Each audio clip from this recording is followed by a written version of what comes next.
Hi, my name is Anubhav Srivastav. I'm an investment manager with Infinity Alternatives, and I would like to talk to you about the budget today.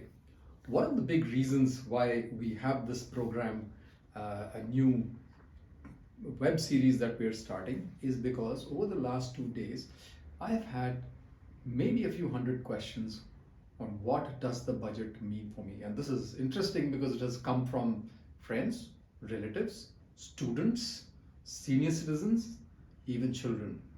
And one of the reasons why all of them are right is because आपको पता होना चाहिए कि इस budget में आपके लिए क्या है, क्योंकि काफ़ी महत्वपूर्ण चेंजेस आए हैं इस समय। तो सबसे पहले मैं आपको बताऊं कि हम बोलने क्या वाले हैं यहाँ पे। ये 10 मिनट है हमारे पास। 10 मिनट में हम 5 एरियाज कवर करेंगे। पहला एरिया है आपके इनकम टैक्स को क्या होने वाला है। दूसरा एरिया है जो नई स्कीम्स आई हैं।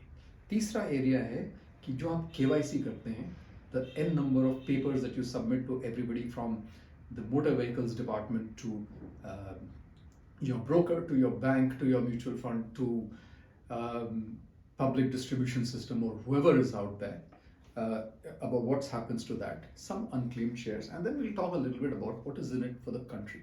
The reason that is important is what is good for the country is eventually good for you, because it creates employment opportunities, आपका इन्वेस्टमेंट बढ़ता है, आपके पेंशन सेविंग्स बढ़ते हैं, और सब सब आगे जाके एक तरफ से आपको खुशहाल रखते हैं। सो सबसे without much ado, let's talk about income tax first. अभी इनकम टैक्स में पहले क्या होता था कि 5 लाख तक जो आपका आपकी जो इनकम होती थी वो एग्जेम्प्ट थी, मतलब उस पर आपको कोई टैक्स देना नहीं पड़ता था। अब उन्होंने उसको बढ़ा के ओल्ड और न्यू रजीम में 7 लाख कर दिया है। सो जो 2 लाख एक्स्ट्रा है वो सीधे आपकी जेब में जाएंगे। लेकिन अब यह 2 स्कीम्स क्या होती हैं। अब इन्होंने क्या किया है, गवर्नमेंट ने पिछले बजट में एक उन्होंने नई स्कीम निकाली थी कि भाई आप कम टैक्स पे करें, कम रेट पे टैक्स पे करें, और जो आपका एग्जेम्पशन जो है आपके, वो सब उसमें निकल जाएंगे। ना HRA का एग्जेम्पशन मिलेगा, ना इंश्योरेंस का एग्जेम्पशन मिलेगा, हेल्थ टैक्स, ATC वगैरह जो होते हैं। इसका करने का कारण ये है कि भाई अगर आपकी कंप्लायंस में इतनी तकलीफ हो रही है, तो अगर आप सेम टू सेम रखें उसको, भाई आपका अगर नेट टेक होम उतना ही है, तो आपको कम पेपर वर्क करना पड़ेगा। इसके थोड़े से एडवांटेजेस मिले हैं, लेकिन अब उन्होंने ये कहा है कि भाई डिफ़ॉल्ट जो नई स्कीम रहेगी, और जो आपके एग्जेम्पशन अगर आप चाहें तो आप ओल्ड स्कीम के हिसाब से अपना टैक्स रिटर्न फाइल कर सकते हैं। पर इसमें समझने की बात यह है कि ये आगे जाके डिफ़ॉल्ट हो जाएगा, यानी आप पुरानी स्कीम ज़्यादा सालों तक नहीं कर पाएंगे। तो इसलिए आपकी जो प्लानिंग होनी चाहिए should be according to the new scheme. आप एग्जेम्पशन वगैरह के हिसाब से अपनी प्लानिंग ना करें। For us who are fortunate enough to earn well, the surcharge on your income tax, which is the topmost bracket, has gone down from 37.5% to 25%, which translates to roughly 3.5% tax savings overall on your income. सब अब ये तो रही आपके tax की बात। अब जो हमारे जो वल्नरेबल सेक्शंस ऑफ सोसाइटी, तो so called vulnerable sections of society हैं, उनके लिए सरकार ने क्या किया है। सबसे पहले तो सीनियर सिटीजन्स को उन्होंने अलाउ कर दिया है कि 30 लाख रुपए यानी 30 lakhs are allowed to be invested in senior citizen schemes. This is important because senior citizens typically rely on interest income for running their day-to-day expenses, medical expenses, etc. The second thing is the government has launched a scheme dedicated to women. This is interesting to note. It's a one-time scheme जिसमें महिलाएं 2 लाख रुपए 7.5% interest पे invest कर सकती। एक बार की scheme है, एक बार आप इन्वेस्ट कर दीजिए तो ये आपको बेनिफिट मिल जाएगा।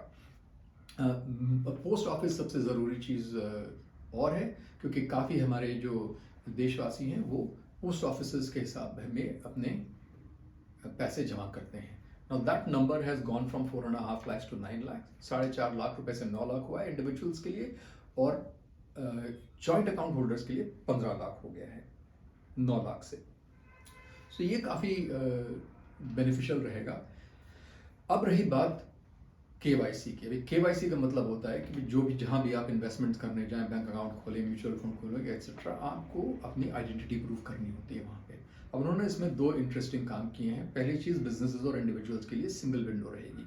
एक जगह आप अपने डिजी लॉकर टाइप के पोर्टल पे अपने सारे अपने डॉक्यूमेंट्स अपलोड कर दीजिए। वहाँ पे जिस डिपार्टमेंट में आपको जमा करने होंगे वो डिपार्टमेंट बाय लॉ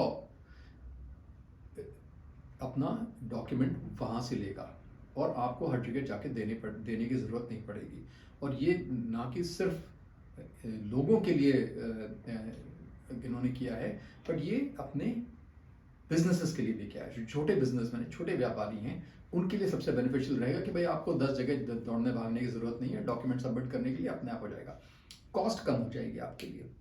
जहां आपको अलग से पैन अप्लाई करना पड़ता था, कंपनी रजिस्टर करनी पड़ती थी, जीएसटी करना पड़ता, उसमें इस सिंगल विंडो में एक जगह डॉक्यूमेंट सबमिट करके आपको सब कुछ मिल जाएगा।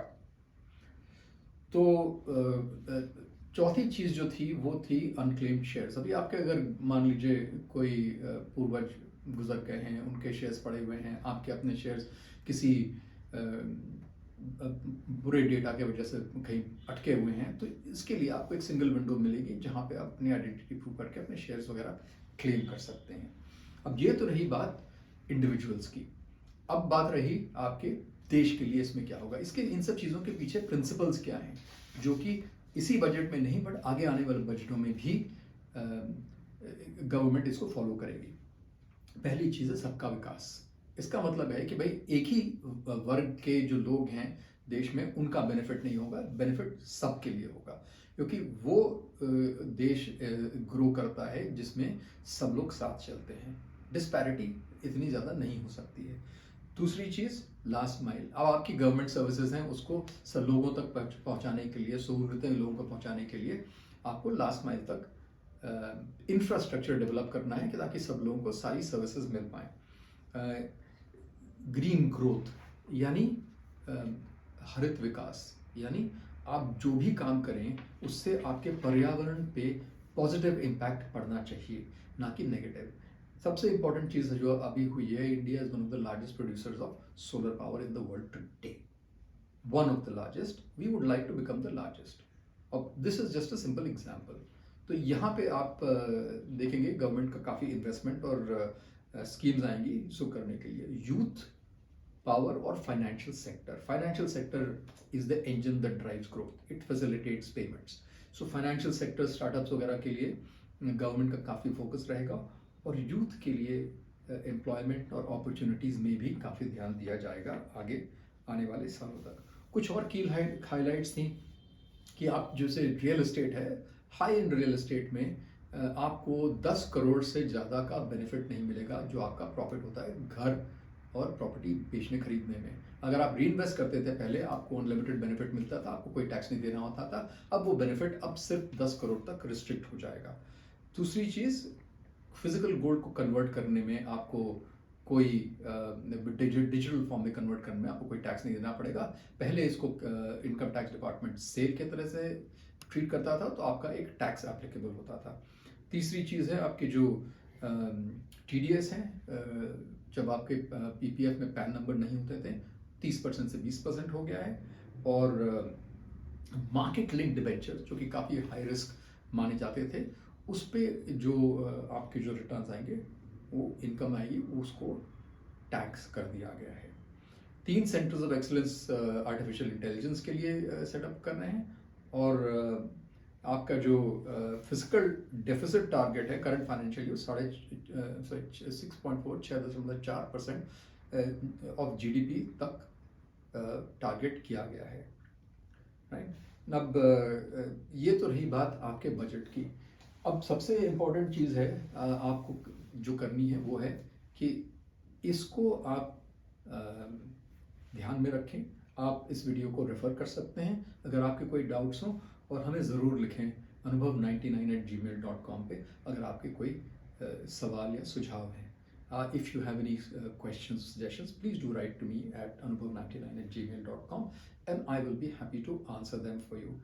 Next video, we will talk about other global or national issues as they come up that are important for you, again in 10 minutes. Till then, have a great savings plan and we'll see you next time. Thank you.